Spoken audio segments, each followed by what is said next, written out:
Welcome to Real-Ationship Talk, the podcast where we have real conversations about love, well-being, dating, and relationships. In today's episode, I had a breathtaking conversation with Brea Segger, an internationally recognized master of somatic emotional release, known for her transformative work with clients and communities across the globe.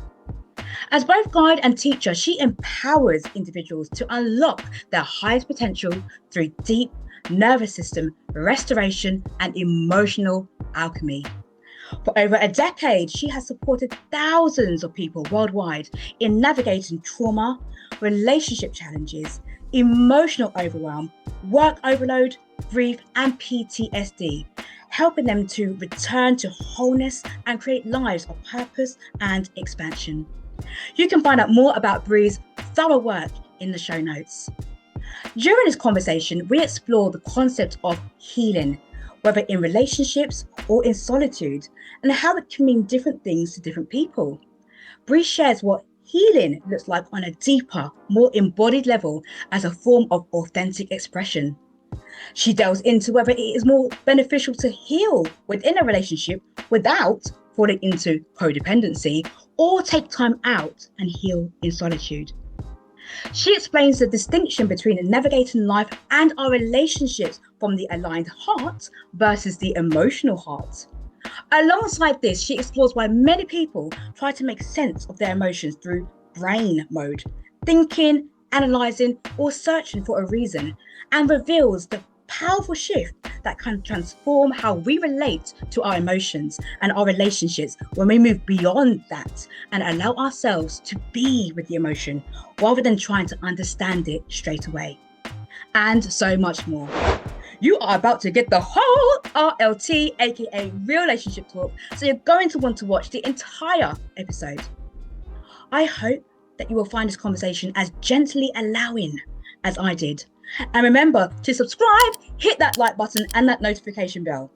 I'm Teresha Young, your host and your international wellness and relationship coach. Enjoy, take notes, and get ready to apply all key messages you take away today. Hello, Brie. Welcome to the show. How are you doing today? I am fantastic. How are you? Oh, I'm doing really well. Thank you very much. I'm really excited to have a conversation with you, Brie. I really am, because of the depth of your work. And I can't wait for the listeners to hear more about what you do and the incredible work and how you're showing up in the world. So that would lead me on to my first question for you. What led you to being a master of somatic emotional release? So, I mean, I suppose first just explaining what somatic emotional Yes. release is for me, because that's sort of a new word. We're hearing somatic thrown out there a lot more these days than we used to. And for me and my work, that means we're really learning how to bypass the brain and letting that inner intelligence of the body, the energetic system, the soul, the parts of us that are kind of harder to grasp, that our mind kind of, it's always interpreting. So essentially the way we show up in the world and the way we react to emotions is how our brain is interpreting what's happening in our nervous system. I would argue in our energetic system, a bit more of like the untouchable that we have a harder time defining. But the nervous system's picking up on so much information that's out there that we can't perceive with our eyes. Yeah. And so our brain's interpreting it for us. And this is going to be based on our genetics, our family patterns, like what we've experienced. And so we're constantly having these interpretations, and the brain is constantly working on that. Somatic release is around bypassing the brain, not in a way that's like pushing it backwards, not like we have to specifically meditate a certain way and pretend it's not there. The brain is there, it's active, but it's about letting the inner intelligence of the body do the work for us, giving it the space and time to realign, to be okay, to take a moment to just be like, oh, it's okay. Because we start to Mm. realize so much of us are operating from a Yes. place of not feeling safe inside, which is a funny thing to say, right? We're like, we know likely the walls aren't going to crumble around. We know we likely have Mm, food on our plate. We know we yeah. have a place to sleep. And yet there's something in our system, often from childhood or even through genetics, that is like, we're not actually safe. And so we create lives around that. Mm, And that's basically what I'm doing is that work. And that's come up very organically through my life. You can yes. take courses, you can become a therapist, and then you can sort of like learn more about somatics. And there's loads to read on the subject.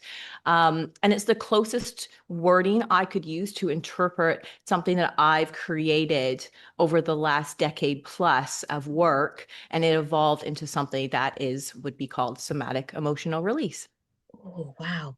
How powerful. Because as you say, there are so many people, and can be guilty of that, who are in brain mode, trying to make sense of our emotions through the brain and trying to understand and sit with that. So rather than actually using the brain, because you spoke about the nervous system as well, how can we start to notice a difference when we're not operating from brain mode into something a little bit more embodied and empowered? Well, the best way I can explain it is if we think about it this way, and this involves a bit of belief in the untouchable. Perhaps we would call it the divine, the soul, the unseen, God within us, like that spark of divinity within us. But we know we don't take our brain with us when we die. We know we don't take our body with us when we die. Yes. And I would argue we don't take our emotions with us when we die. These are all fleeting, right? Our emotions, we're angry, then we're happy, and then we're in love, and then we're crying, and then we're stressed, and then our bodies hurt, and then our body's good. Like we are constantly are evolving all day long. Our brain is so active, then it's relaxed, then it's interpreting this, then it's interpreting that. So Yeah. there's this essence within us. And when we get to know this place, when we get to trust this place, we start to become aware of what's happening in our brain. And we're like, oh, that's what's happening. I can just allow that to happen because it no longer defines me. My emotions no longer have to define me. And even the state of my physical body no longer has to define me, right? But what is it that we're then defining ourselves? And this is Yes, the place where I would argue, okay, we don't actually have the words for it because those words have to be interpreted from our exactly. brain, and our brain can't quite grasp this infinite creative potentiality, divinity, God. How is it really going to interpret it? So how can we become comfortable without being able to define what that is? And that's the work. It's like coming into this inner sense, this inner knowing, walking forward from this place. And there's an ease to it because we're no longer attached to what's happening around us. Wow.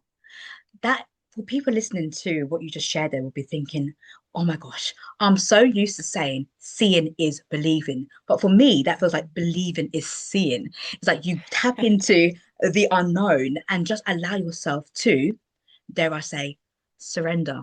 And when we had a conversation before in our intro call, we spoke about that word surrendering and how it might not feel entirely comfortable with some people because it feels like you are letting go of control and you're either giving up, giving in. So you said that you use the word allowing. So how would you use the term of allowing in terms of what you have just shared there? So we do have to, I call it gentle allowance. These are the Yeah. words for any of the people that work with me. I'm like, Yes. gentle allowance. We don't have to go into like this. People go to allow and they're like, so I have to forcefully allow all these sensations and Yes. everything to be there. It's like gentle with yourself. Like we don't have to go from A to Z in a day. In fact, we can't. We're humans and we're still here in the physical. We still have the mental. We still have the emotion. That's exciting. We get to be humans and having that experience. But I think we've been very conditioned to miss this other part of us, and we've wrapped our identities into all the things that we experience in our daily life, not realizing that we're so much more than that, and not realizing that we're never really going to have the words to grasp that. So it's a gentle allowance. I can allow fear, anxiety, anger when that comes up, and I'm not beating myself up. Sometimes I feel resentment. Yes. Sometimes I feel shame. Sometimes I feel guilt. And it's like, that doesn't take away from who I truly am. These are just moments where they come in.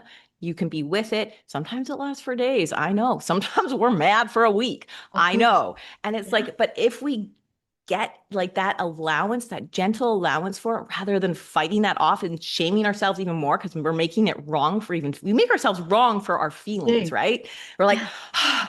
or we become identified at them. Okay, I'm the sad person. I'm the depressed person. I'm the angry person. So we tend to go both ways, those both extremes. And what if we can just like let them be there and then actually they kind of go because there's nothing to attach to anymore. Absolutely. And when you are describing those feelings, we can have a tendency to just maybe say, I'm happy, I'm sad, I'm angry. In order to release emotions,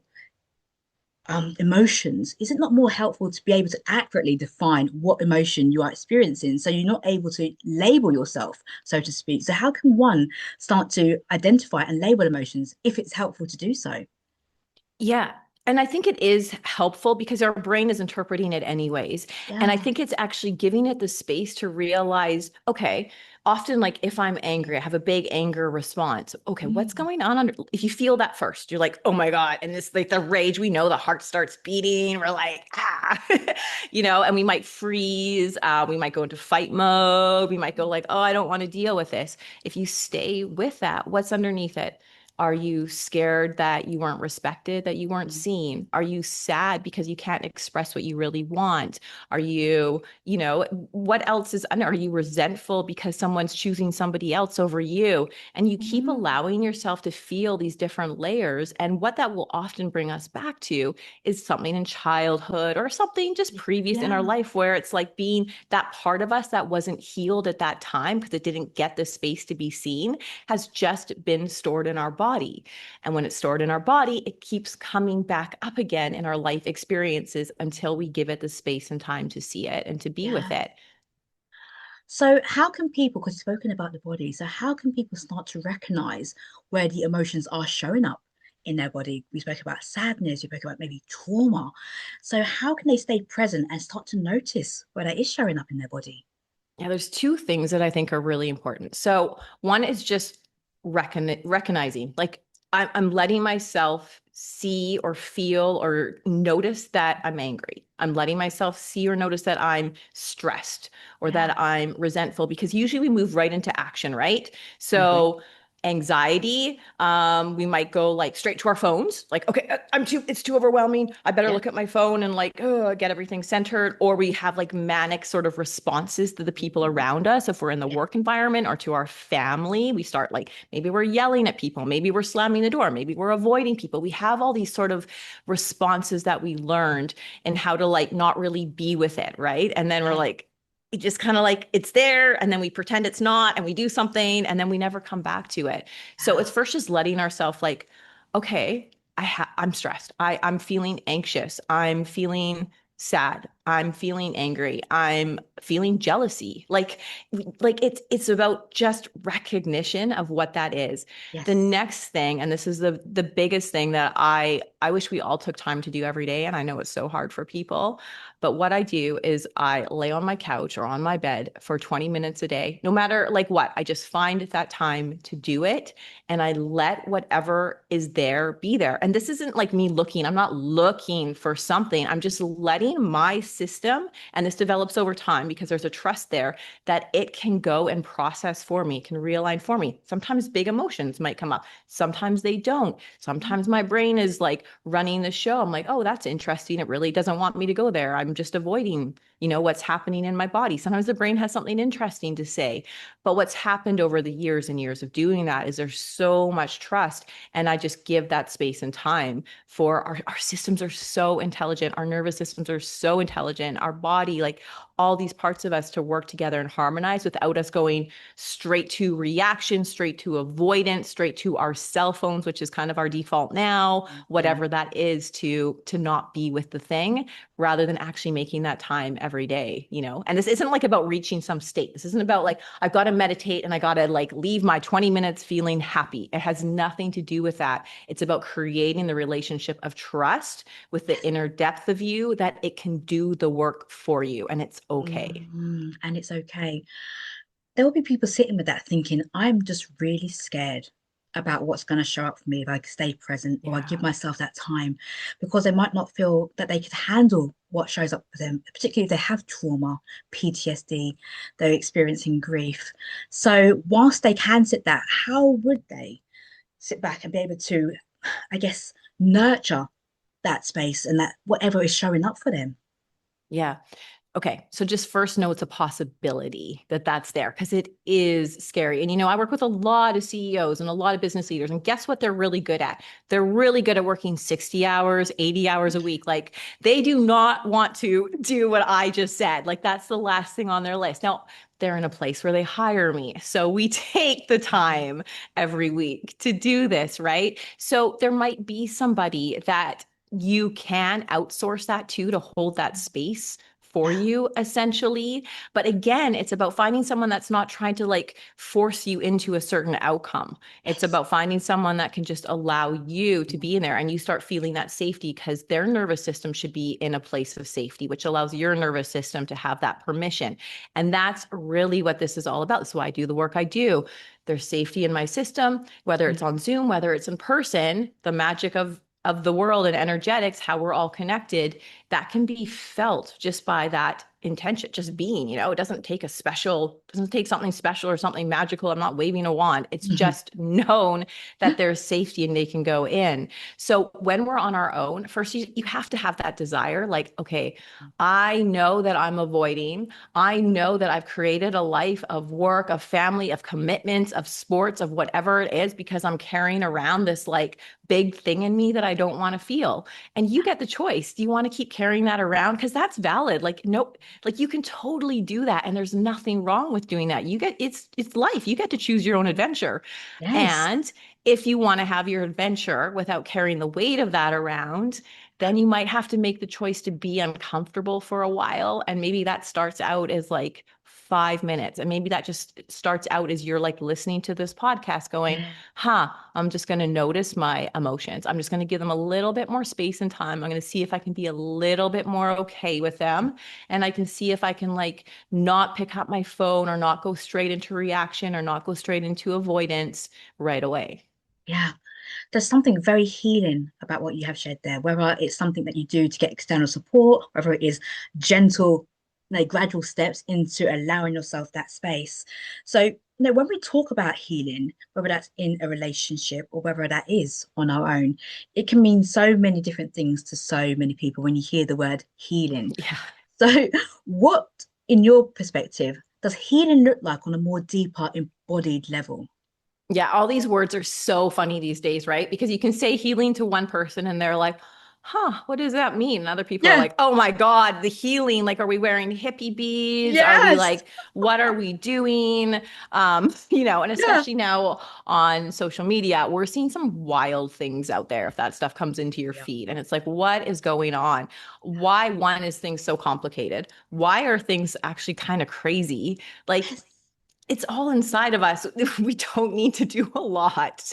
And this is actually what makes it hard. It's almost easier to say, I'm going to go see a quote unquote healer. I'm going to go see Mhm. somebody else to heal me than it is to actually take 5, 10, 20 minutes and be with ourselves, right? Which is Yes. free Yes. and actually doesn't take that much time, but It it's very doesn't. uncomfortable. Yes. So when I talk about healing, which, I usually, and I don't even probably use that word a lot, I'm sure it's on my website a few times, but really what we're talking about is allowing that place that we first talked about to be the authentic expression of ourself, that divinity, that connected point, that part, that God within you, to be the part that leads rather than it all coming from the brain and reaction and responses and stress about what tomorrow or tonight or the future looks like. It's about coming from this different place that we also can't define. And what does that mean to be able to do that? That means a lot of our attachment to old emotions, old patterns, old ways of responding have kind of sloughed away, for lack of a better word, because it's not that they're gone. It's that our system now trusts, call it our heart. It trusts this different space in us rather than what's coming from the brain. So we create another place of trust. And that's really what it is to me. Wow. As you said, it doesn't have to be complicated. It doesn't have to be a performance. I think a lot of what we do see on social media is a performance side of healing. Whereas if you just allow yourself that gentle allowance of that authentic expression of yourself, it really can come through. It's really, I love the way that you actually described that, because then it kind of leads me on to my other question, whereby talking about relationships. So the work where you can actually be more of your authentic self. And I think, just for the purpose of this conversation, I'll probably just use the word healing because I think that's what some people actually refer to. But is it possible to heal in a relationship, or is it much better to heal in solitude, or can you do both?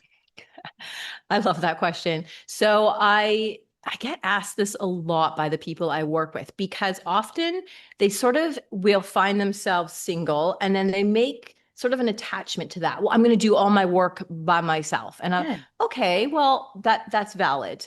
I understand why you would think that. And that does give you a lot of freedom to yeah, really be with yourself, what comes up, especially if you're like, it's like you can be alone and you're learning about solitude, you're learning about autonomy, you're learning about sovereignty, you're learning about like feeling left out, loneliness, right? So these are all really interesting places to get to know within ourselves.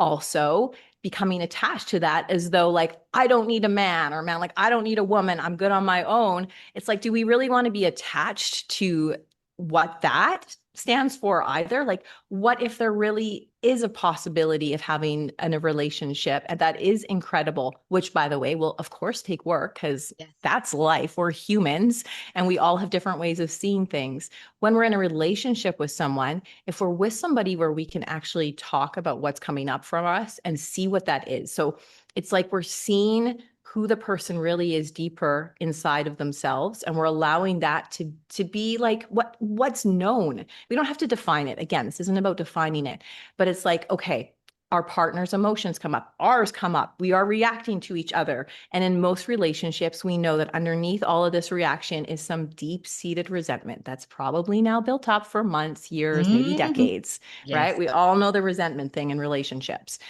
And it's like, can we give that conversation the space and time to see where that comes from with each person and go a bit beyond the reactions? Because we know it's a good old like, you ask your husband to take out the garbage can, for example. He doesn't do it. You take it as a personal offense. Like, oh, he doesn't care about me. He's making me do everything. He completely forgot. He's like, why is she so mad at me? She's always angry. I don't want to be around her, right? Like, this is like a very simple example, but it's like these little things, some are big things, but these little things that really start to destroy a relationship rather than like just pausing. Can we be open as to like what was underneath of that? Like I have an expectation that he only loves me if he takes out the garbage? Like is that true? Should I be holding that? Okay, what is that all about? And is he really recognizing like his honor for, and so I'm talking about, a husband and a wife, but insert any form of relationship into this, right?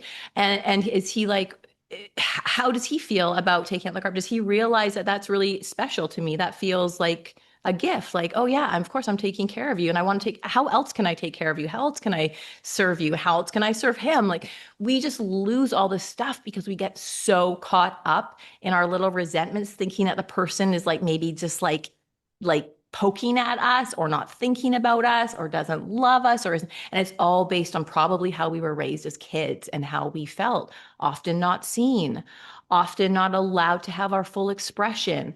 Often our love felt like it was a chore, like only if we did things were you good, right? Only if you did the right thing were you loved. And so we've often have these interpretations, and then we put these interpretations onto our partners. yeah. Such a valid point that you make there, especially when it comes to the childhood and what could be showing up for us in terms of like the legacy feelings. Is there not a risk though when you start to heal in a relationship with somebody of codependency, that you start to rely on that person for your emotional needs rather than taking personal responsibility for what is showing up for you? Well, yeah, and if you go into codependent and you think your partner's responsible for your healing, you're probably going to push them away, right? Like no one really wants that. We don't We don't love that. Most relationships are codependent, though. That's the sad truth, based on like just our reactions. We're doing the same reactions, or well, we're replaying the same emotional responses that we had as children to each other. And this is like causing this energetically, but that is codependency because we're staying there and we're triggering each other, Yeah. or we think the other person has to heal us. And like, Yes. I see this too. We have to talk about everything for hours a day and we have to go through it all. And I get why single people are like, I don't want any part of that. I'm like, not, yeah, neither do I. Like, Yeah. no one wants to be wrapped up in this continuous thing. But we do, I think at first, if we really decide we want to sort our relationship out and we want to heal ourselves individually, right? It's about first and foremost the individual healing, but we can do it simultaneously in a relationship, but we have to take full responsibility for Yes. ourselves first. Yeah. So it's noticing when you are probably leaning into the attachment or dependency on that partner to catch yourself in a moment and to say, actually, am I seeking that fulfillment or my needs to be met from that person? Or how can I really empower myself to take ownership of that part of the journey? Hmm. Now, for me, I'm very keen on when you talk about authentically expressing yourself, to also think about journaling. What's your thoughts on writing it out? What is showing up for you? Is that a useful way to release emotions and your thoughts? Well, it is for some people. So some people are verbal expressors. And okay, let's think of the different ways that people, process. So some people want to call a friend all the time, right? And they're like, I want to just yip, yip, yip. We have to be a little bit aware if you're one of those people, like, does our friend really want to hear this all of the time? So making sure we have the right people in place that we can be verbal expressors with. And this is the same with writing. Like, if you're not a person that wants to write things out, don't force yourself to be a person that writes things out. And the other thing I want to talk about, because I think for some people I work with, journaling is really important to them. They love that expression. They love to be able to just see what happens. It's almost like a flow comes through for the people that are listening that journal. You think you're going to talk about whatever, and then you're like, the writing process allows you to see other things within yourself. So it can be really important for some people. But also then becoming attached to that. I think that's where it's like, are we going back and reading that all the time? Are we like, I think it's more about just letting ourselves be in the moment and then not having to go back over into that again and again and again. Because now we're somebody different. Like we have to remember at a cellular level, our cells are constantly dying. We're constantly recreating ourselves right down to our biology, right? So like, let's just try to stay present and get to know ourselves as we are now and not worry about the version of us that was like true last month, last year, 10 years ago. Those things come up in our emotions. Let's give them that space and time in now, but not in a way where we have to like hyper focus on those past versions of ourselves. You're here now and your awareness is what it is right now. And somehow you come across this podcast. So there's like your life is already changing, right? Like they're listening to you and what you're sharing. So you're not going to be the same person just by virtue of that. You're not going to be the same person you were a year ago. And you can look back, everyone listening can be like, is my life the same it was a year ago? It probably wasn't. You probably have all sorts of new things you've learned about yourself. You Yes. still might be doing some of the same reactions though, Mhm. and that's because they haven't really been given the time. But we know that it's all coming as it needs to in its own time, or else you don't come across these kind of conversations and these Yes. kind of podcasts that you have. You just don't. You stay in your own cycle. And again, fair thing to do. I want to actually say this. We all have family members, friends that are staying in the same repetitive cycles, and they might look back and be like, oh, I haven't changed over this last year. Yes. And that's true for some, and that's okay. It's not our responsibility to try to change them. We just get to be us, and that may or may not influence them, but we don't have to fixate on trying to figure it out for other people. Yeah, thank you for letting people understand that and to hold that space to say it's not your responsibility as well. Your responsibility really is just to take ownership of your own experience. And when you spoke about different versions, maybe 5, 10 years ago, some people who have listened to this podcast from the start would say that Brie mentioned genetics. Look, there's nothing I can do about it. It's in my genes. As some people would say. So some people might not fully understand exactly how genetics, because I have a bit of an understanding about epigenetics and genetics. Mhm. So people might not understand exactly how your genetics can actually impact on what you're experiencing now. Well, let's give a really good example that's super easy to understand. And it's not so much genetic based, but even when you are in utero, you're in your mom, Yeah. you are soaking in everything she is feeling and experiencing. Mm. You are right there. And now, actually, this goes from when you're out of utero too, when you're a baby. Like you are so absorbing the energy. So the emotions that are in the environment, even the ways like the walls feel or the ground, the nature feels or the buildings feel, right? And I don't mean like in some obscure way, but they have a resonance. You know, if you're in the city of London, Yes. versus if you're in the countryside, they have a Mm. different feeling. So you're absorbing this and you're absorbing this through your mom in utero. Now, from a genetic standpoint, of course, we're inheriting specific genes from our father, from and all their lineage, and that's kind of in there. But that doesn't mean that we have to be completely determined by Yeah. that. It's like coming in, we have this sort of like format, we sort of have this like basis, and then I used this word before, you get to choose your own adventure.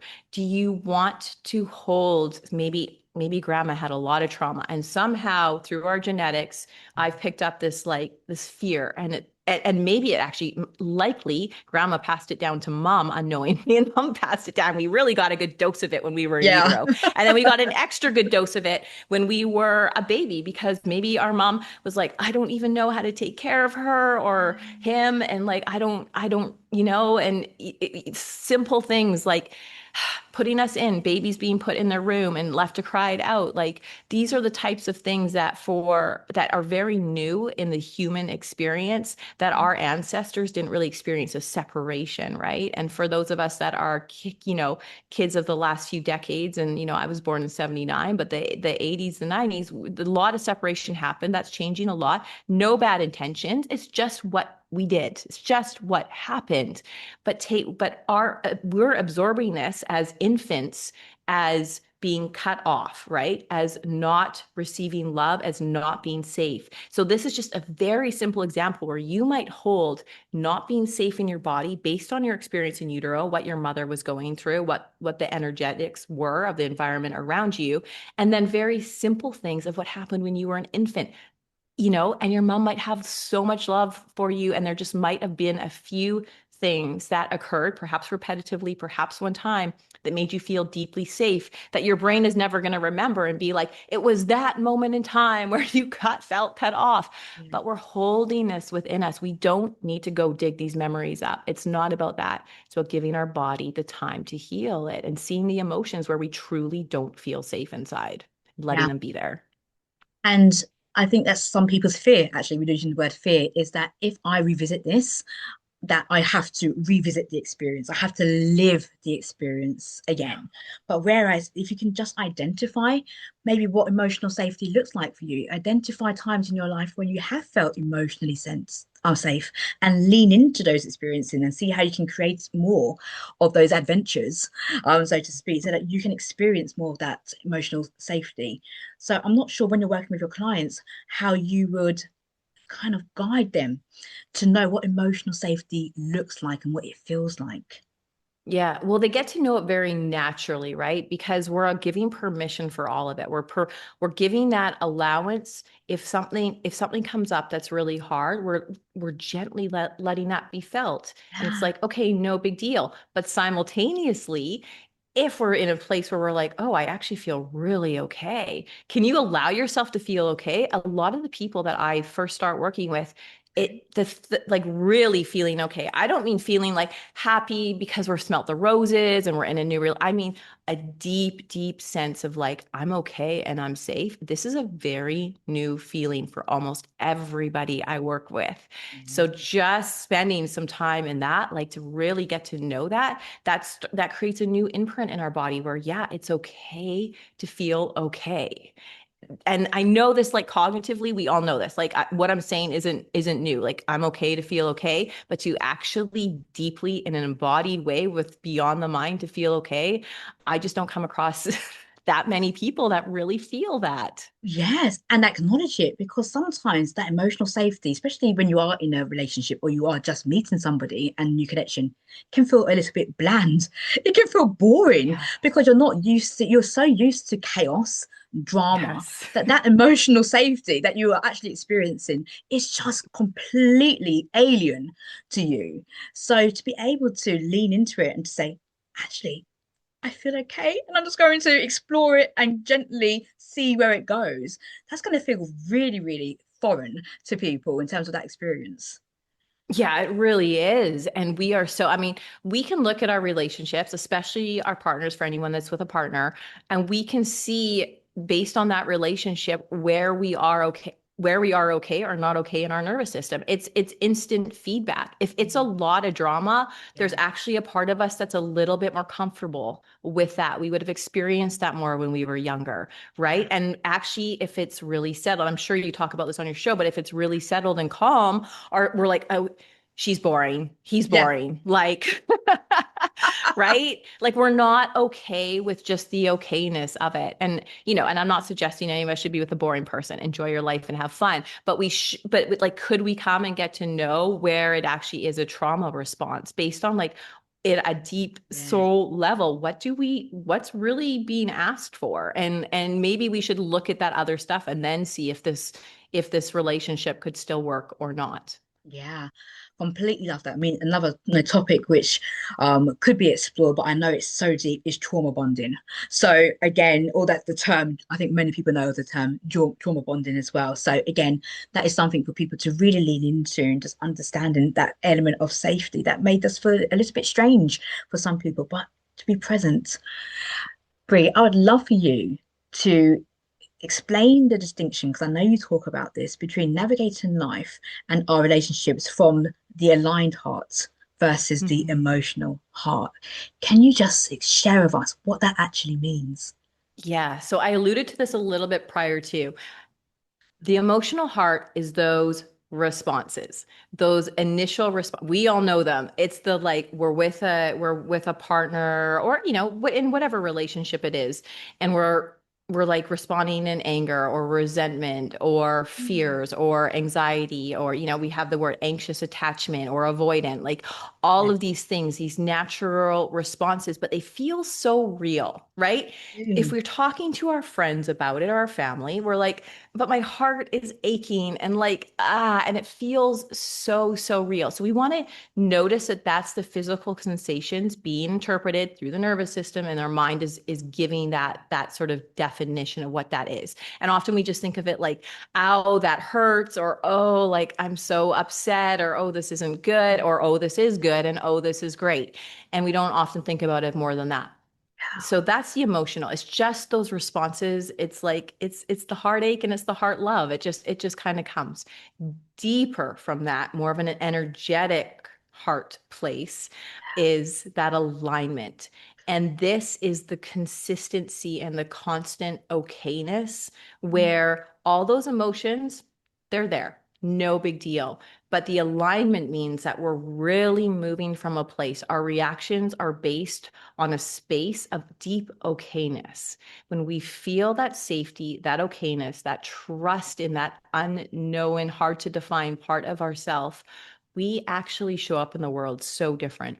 And we show up from a place of ease, because no longer things can be chaotic around us. We can even be experiencing chaotic emotions that aren't comfortable, but there's something in us that is very much okay. And that means the responses aren't so avoidant. Oh my God, I'm leaving. So Yes. like attached. Oh my God, I must figure Yes. this out right now. It means that we're just like, oh, okay, I get to choose my response from this place. And that has nothing to do with being a pushover, by the way. From this place, from that place of alignment, might be a real need for a boundary, for Yes. firmness. There might Yeah. be a real need for gentleness and understanding. Who knows? You're only going to know when you're actually in that place, when you're not reacting from the emotional heart. The emotional heart's beautiful. Let it be there. Mm. Experience the emotions, but know that there's something more than that. There's a place of an aligned heart deeper within you that has ease,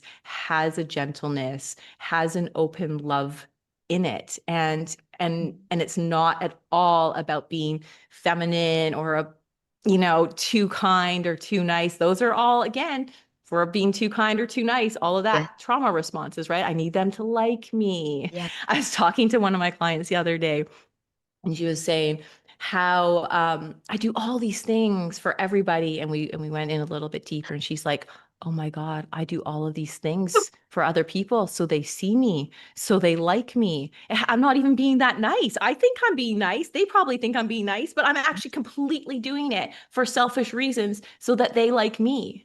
How many of us are doing that, Yes. right? Absolutely, the intention behind our behaviors and our responses as well. When we can start to witness that, what does this truly mean to me? And start to really witness our behaviors in terms of what is it, what's in it for me and what's in it for the other person. And if it's more in terms of what's in it for me, it does start to feel a little quote unquote selfish rather than selfless. So, and what you said there about boundaries is really important to actually witness. So, whilst we can hold space for the emotional heart, because as you said, it's such a beautiful space to hold, for the emotional heart, and you have the aligned heart. Is there a journey between the two, or is it just simply acknowledging the two quite separately? Is there a Yeah, bridge? it's first being open to there actually is a place of ease within you, of simplicity, of deep trust within you. We got to kind of, we don't have to know what that is. We don't even have to know how to get Yeah, there. We just have to let that be a yeah. possibility. Like it Mhm. really starts with that, because until it becomes a possibility, it can't be a reality that we're actually experience. Our brain is going to keep overriding us and just keeping us in our patterned emotion, our patterned responses that we're so used to having. That's what it's comfortable with. You have to remember, our brain loves comfort. It loves safety. Even if we're like, this is crazy. Why am I always responding that way? Well, it knows it. It loves repetition. It Yes, just does. It's this natural, okay, we're always going to have an anxious response. We're safe. We know this. We've been doing this for decades. We're great with having an anxious yes. response. So we have to let there be another way. There is so much comfort in familiarity, isn't there? It's Yeah. like there is so much comfort in familiarity, and it's just gently. I love the word that you use there, like just gently, just pushing yourself outside of your comfort zone in order to experience something very new as well. Because you can start to fire off and start to create new neurons and everything like that through new experiences. So it's so important that we do just gently allow ourselves to actually experience that.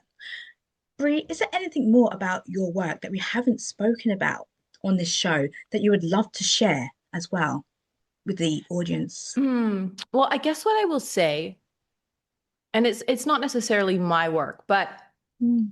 we are coming into a place with humanity. I think a lot of people resonate with this, where we're like, we don't really know what our path is, but we know that what we're doing isn't quite working. This is at a humanity level. We can see this very much globally right now in our in our faces. Turn on Yeah. the news for a second. You're like, this doesn't make sense. Like, I don't know what the right way is. We don't know how to fix it. You don't have to. But it's the same thing in our personal life. We often just like, this isn't quite right. Like, why doesn't this feel quite right? And this is what I'm talking about. There is a space in us. It has nothing to do with figuring out what your future career is going to look like, or your future relationship is going to look like, or, how your kids are going to grow up. It's about getting to know this other place within us. And from that place is our, what I often call like infinite creative potentiality. But that's not about creating tomorrow. We might have an idea what tomorrow will look like. It's about being present now and letting that place of ease be there. And so, when I started doing this work, I really did it based on what I saw out there. And I was like, well, that doesn't make sense. And that doesn't make sense. And then I was like, I have all this, I have a lot of experience, I have a lot of wisdom within myself. And I spent the time to get to know that. And that is how I show up for people.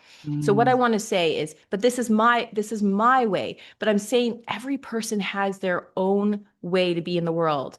And if we're doing whatever we're doing for someone else, if it's not really coming from that place of alignment with ourself, if it's really not an authentic expression of us, then we're going to always feel that like eek, Yeah. right? It's like, and so we don't have to change this today. We don't have to change this tomorrow, but it's knowing that there's another possibility. And I know everyone's like, but the money, like I know what I want to do. And we have so much fear. I know. And it is crazy out there. But really taking some steps, even the smallest ones, and facing those fears and maybe taking a little bit of risk where it makes sense. I don't mean in like some crazy way, Mhm. because really, if we're not expressing from that place, if we're not living our life from our place, it is that tightening grip that we're all feeling is going to keep on getting tighter and tighter and tighter, and it will really harm us, and it really will feel awful, and I think it really can make us sick. Yes. So when it comes to my work, it was following that and listening to that and then creating something that actually really works for people. Yes. And not in a way, I'm not healing them, I'm not fixing them. I Mm. am giving them their sovereignty and autonomy and empowering them to do it themselves. And again, this is what we're all made to do. We don't need to fix everybody and everything else, but we can Yes. show up in community. And I mean, this goes for everything, whatever our passion is, whatever the thing is, do more of what you love, do more of, even if it's just like a Mm. little bit, even if you're exhausted, more of what you love, more of what you're passionate about, and just let that unfold and see what Yeah. happens when it's not outcome based for somebody or something else. It might turn into a financial thing, and might turn into your making amazing relationships. You might end up who knows, but at least you're doing something more of what you love to do. Mm. And I also can tell you a lot of people are very uncomfortable with that, and they will make excuses of like, I have Yes. to do all these other things, I have 1,000 Yes. emails, I can't. This is choose your own adventure. Keep on that train if you want to. I'm just saying there's another train to get on if you Yeah. want. Yeah. Really, really do love that share. Is that permission? Give yourself permission to actually just lean into more of your authentic self, to do what brings you joy and fulfillment, and to know, if possible, if it is a possibility, to trust the process. Mhm. Absolutely trust the process. Bree, I love what you have shared there. Also, as part of our conversation and as part of this show, I do love to ask my guests what their personal definition of love is in the romantic sense. What does that mean to you? Yeah. I'm like, oh, yeah. Well, let's talk about love now versus, okay. So, love before Yeah. was, okay, I need someone to love me to save me, right? I need them to validate me, to make me feel okay about myself. So, I did lots of relationships like those. You can imagine how those turned out. Probably some people are in those right Yes, now. exactly. And really, love in a relationship is a deep knowing of who I am and a great comfort and ease in that. And being with somebody, in my case, that I really enjoy and like just enjoy being around. And so it's a deep love for self. And it's almost like having a reflection of that in the mirror, so to speak, a gentle reflection of like somebody else that loves themselves and is standing in their own sovereignty and their own power. So there's a lot of freedom in a way. I mean, we're committed to each other, but I mean, in a Yes. way that's like, I'm not trying to make them into somebody that they aren't, and they're not trying to make me into someone that I'm not. And we're having the conversations when stuff does feel sticky, because it's always, guys, Yes. relationships are so hard. We can't expect it to be amazing when you're sharing space with somebody, or in Absolutely. my case, children with somebody. Like Yes, things, it's life. Life is a thing. it is. Um, so it's the same sense that I have also. Like that love is also what I feel. For me, I'm super connected to nature, and I find, I take a lot of time by myself to go into the mountains for days, if not weeks alone. What am Mm. I doing in the mountains? I'm just being me. I'm getting to know, I'm letting those parts of me be felt, be seen. I'm telling you, if you go hiking for 8 hours in a day, you are going to be confronted with yourself at a very Yes. deep level, especially if you don't put music on. If you're really just by yourself, it's Yeah. confronting. So I make sure I do this a few times a year. This is just my way, by the way. This Yeah. like doesn't work for everybody. It's just my way to make sure that I'm with myself, and Mhm. I'm first and foremost like being with what that is, so that I'm not putting all of my stuff onto everybody else that's around me. Yeah. What a wonderful share. Because I always say that, in order to have healthy relationships and connections, that relationship first starts with yourself. It Yeah. absolutely starts with you knowing yourself, connecting with yourself, feeling the unease, feeling the ease, whatever that may be, so that we can show up as well in our connections. And both people can have their sovereignty. I just really, really love how you have explained that too, the nuance between those two aspects. So beautiful. Brie, I have absolutely loved our conversation today. It's been so wonderful, so releasing, so liberating, and just breathtaking. Just to know that when you believe in the possibility, when you believe in your infinite creativity and power, you really can start to have life that is more simple rather than complicated too, and start to really magnetize those experiences that we do want to have in our lives. So, thank you so much. I would absolutely love if you would leave the audience, because I have a parting tradition, with one key takeaway to help them along their journey of love, well-being, and relationships. Okay. Come back to yourself. Give yourself that time. Don't worry that it has to be something fancy or you have to do a bunch or some big process. Can you give yourself 5, 10, 20 minutes a day to just be in silence without the scrolling, without music, with something else, and allow that relationship within yourself to just be built over time. You don't need to try to get somewhere. It's about allowing that deeper part of you to become something that you trust and that you know, and don't expect you're going to hear words or that you're going to be able to articulate it or you're going to be able to Yes, explain it to somebody. Why? We're so limited. Language is beautiful. Our minds are incredible, but they don't compare to that deeper part of ourselves. So coming to let that be there and know that, yeah, you might not have the words. So yeah, beautiful. Brie, where can people connect with you if they want to? Social media links, have you got any programs as well that you would like to talk about? yeah, so I'm on Instagram. I haven't been posting a lot lately, but you'll see some things on there. You could go to my website, breasegger.com. Um, yes, I do have a couple spaces probably left in some of my longer programs right now. Mostly it's fairly full, but there is a 6 and 12-month program that I offer. And what that really entails, we're doing 2 sessions a month, somatic sessions as I call them. And then we're doing phone messaging in between, which I know sounds crazy to people. This all Yes. came up. I started this during the whole COVID thing, but I was like, wow, if we do support in between sessions, not from a place of typing it out. So I'll explain the difference. If we type it out, we are trying to express something to have somebody interpret it.